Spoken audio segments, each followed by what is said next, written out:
Chapter 7, Crime of the Century, Episode 1. What if on that day there were no planes? Hypothetical, like. Professor Johnson looked up at his class and smiled.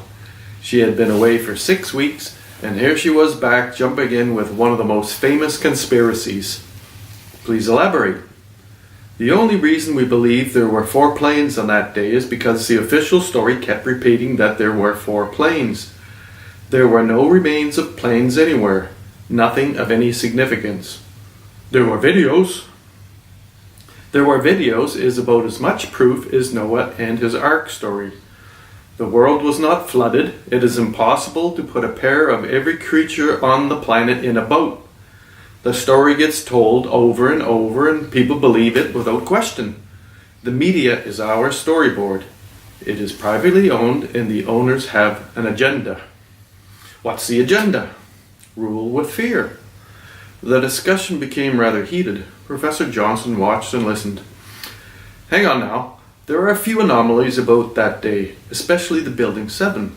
Some architects have trouble believing the fall at free fall speed of the Twin Towers.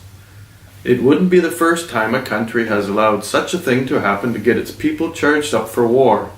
False flags have been used often to justify war and invasion. The war was the first thing made clear before any evidence was had. Mess with us and we will kill a bunch of you. 500,000 in Iraq and take your oil and gold. And they, for certain, had nothing to do with the attack. They get bombed most of the way back into the Stone Age. This is a good thesis or story for a composition. For next class, write an essay defending whatever position you choose. If you find it hard to accept, make it fiction. Make it a story. Professor Johnson watched his students leave, still in heated conversation.